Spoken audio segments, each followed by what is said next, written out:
if you are found to be in the space and you are not supposed to be there, like you are undocumented, then Home Affairs will then have to deal with you. It's not xenophobic to deal with anarchy and lawlessness. This thing of foreign nationals of occupying all our spaces, that is anarchy, that is lawlessness that we need to deal with. The little resources that we have is channeled towards South African citizens. They are little, they are not sufficient, and we need to make sure that South Africans got access to those little resources that we have. It's not xenophobic. We are trying to bring in law and order in the city of Johannesburg. And if others, they then regard that as xenophobic, then, it's hard luck to them.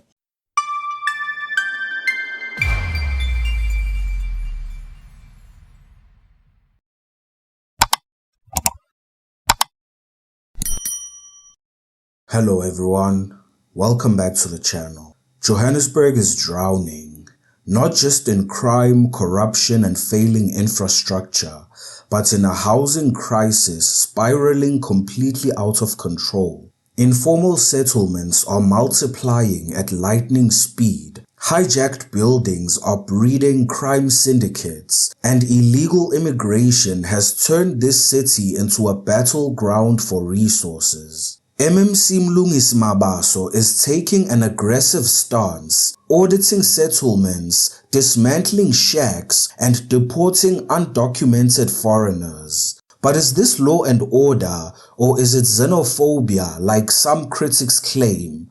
And more importantly, is it even going to work?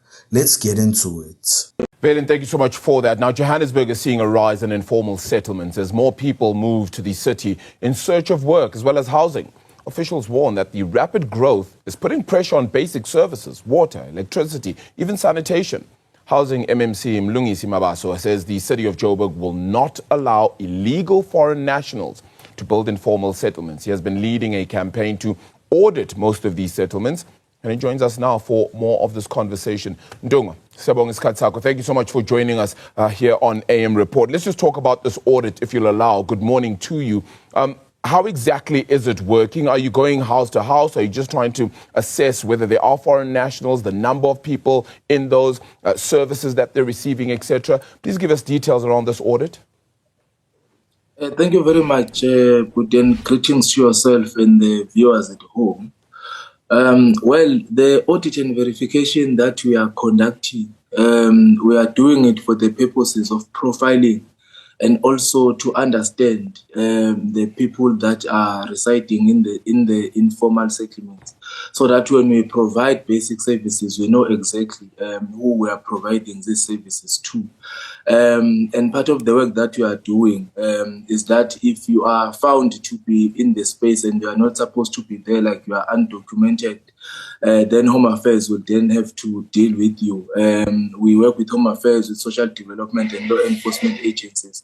But what we have also discovered in that in the informal settlements, we've got more tenants that are there renting to certain individuals. And those are other cases that we are also dealing with because we can't allow a situation where people uses government properties and privately owned properties, illegal connecting services, and charge people for residing in the informal settlement. So those are the kind of criminal elements that we are trying to curb through this audit and verification. So does that mean you'll be evicting illegal foreign nationals from any of these informal settlements?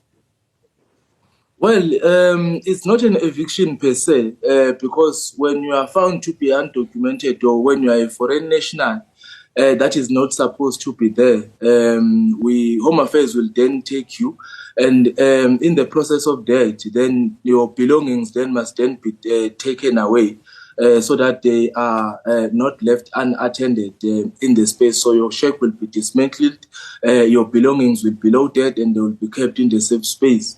So up until you come back and reclaim it. And if Home Affairs deport you, then it will remain in our stores. So it's not like an eviction per se, but we dismantle the shack of all the unattended shacks and unoccupied shacks. We dismantle them and we take them away. So what does that mean for informal settlements? Is that you trying to eradicate them completely, meaning do away with informal settlements completely? Or is this just to reduce them or ensure that the people that are living in them are South African citizens? What does that do for housing? Well, we want to have South African citizens in the informal settlement, so that when we provide services, we know exactly who we are providing services to.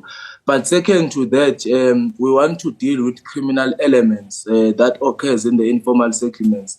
Where people, illegally sell services that they do not pay for, where they charge people for rent in the spaces that they do not own. So that is the reason why, because what we have discovered is that in the informal settlement, we will do audit and enumeration. We will then provide basic services based on the database that we have in the office.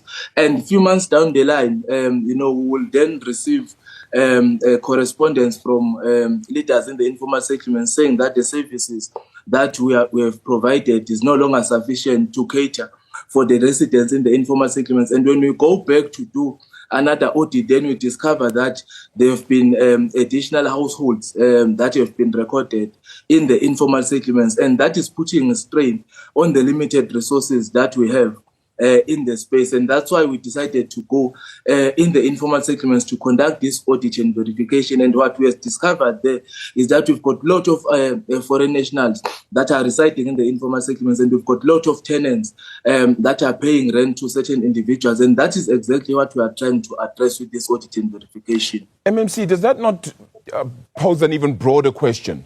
And in some ways is an admission of a failure to provide housing, though, because if we're going to keep on providing services to the informal settlements, as is supposedly the right then of a lot of people, the question then becomes, are we then not supposed to be providing them with housing, which is the whole aim of government itself? And if we're just going to leave them in the informal settlements, that's a failure and a dereliction of duty on your part, is it not?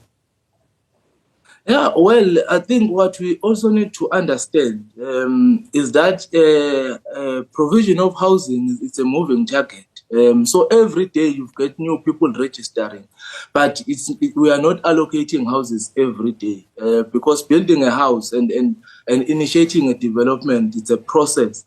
And that's why in Johannesburg we are still battling with a backlog of that dates back to 1996, where we have not allocated everyone that had applied for a house in 1996 and 1997.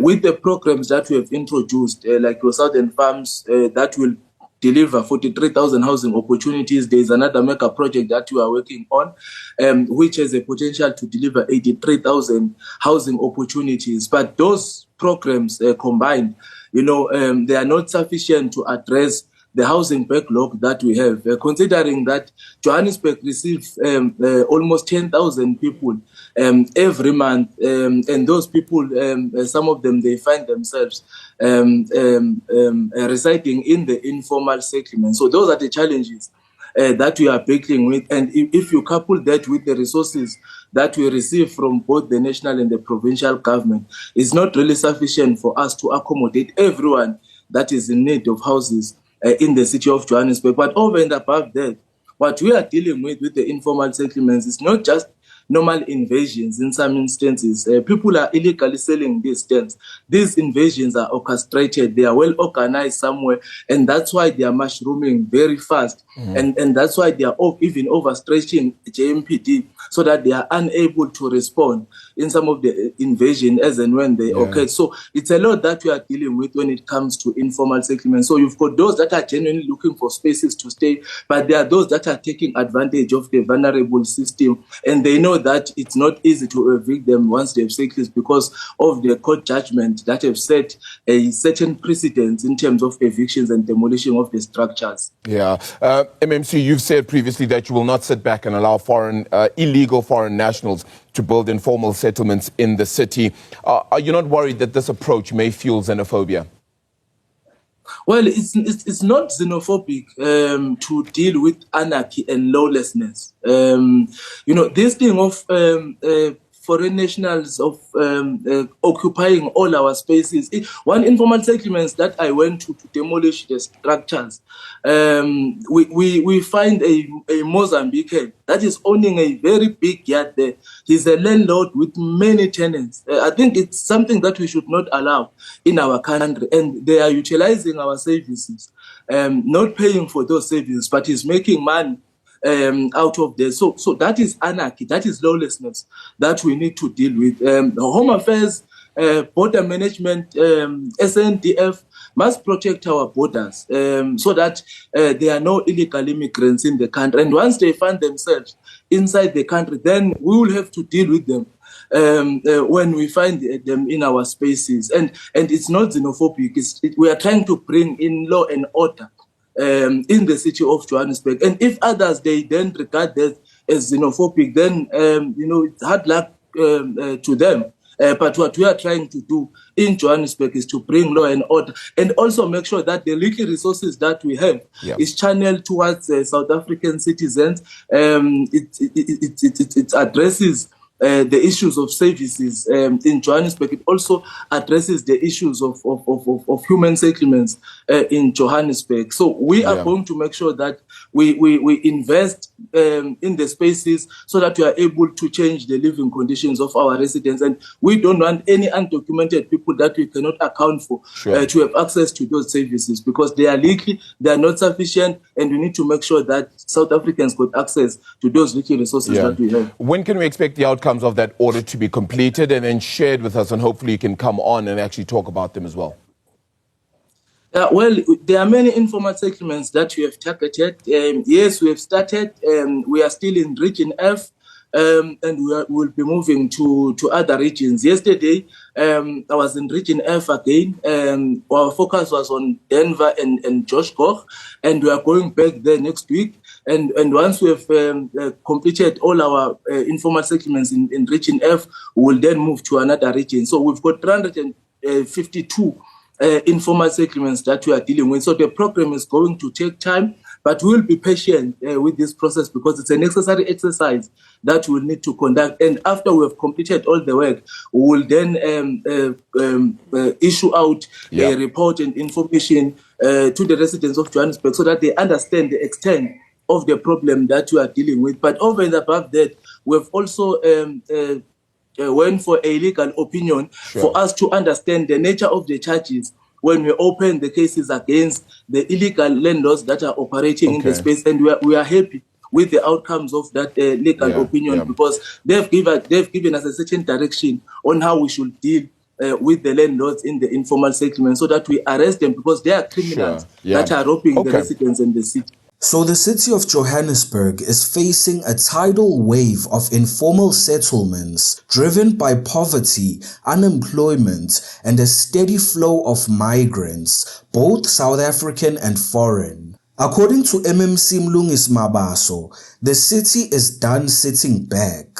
His plan is simple: profile residents, identify illegal occupants, dismantle illegal shacks, and hand undocumented individuals over to Home Affairs for deportation. He's also cracking down on criminal syndicates profiting off stolen electricity and water connections. But here's where things get complicated. Johannesburg receives 10,000 new residents every month.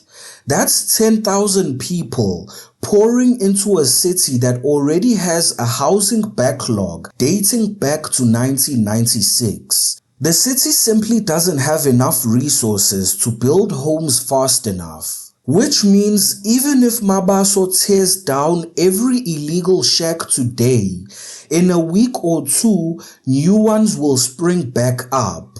It's a vicious cycle, and Mabaso knows it. That's why he keeps calling out SANDF, Home Affairs and Border Management. Because the way he puts it, the city is trying to do its part, but the rest of the state is silent, ineffective, and missing in action. Now, here's what makes Mabaso stand out.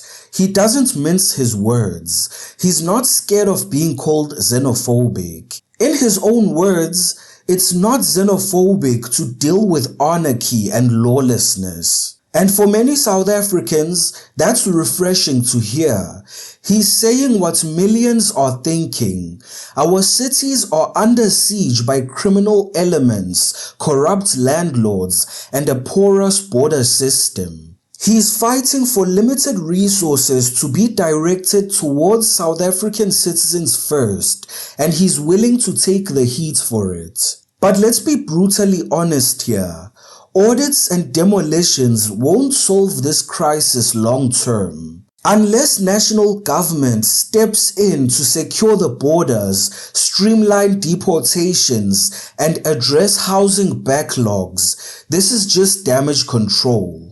Mabaso might be fighting on the front lines, but this is a war the entire state needs to fight. And right now, it feels like only a handful of our leaders are willing to take this fight. The battle for Johannesburg's future is underway. MMC Mabaso has declared war on illegal settlements and criminal networks, while Premier Panyaza Lesufi has also promised similar operations across the city. The question is, will all of this really spark change, or is it just a temporary cleanup before the chaos returns? South Africans are fed up, frustrated, and are demanding results. So if this crackdown fails, expect the anger to get even worse. Because this is not just a story about housing. This is a story about a city, a country that is fighting for its survival. Watch the video on your left to see members in parliament debating a new immigration bill and Operation Dudula. Don't forget to hit the like button, subscribe to the channel, and hit the notification bell. Until next time.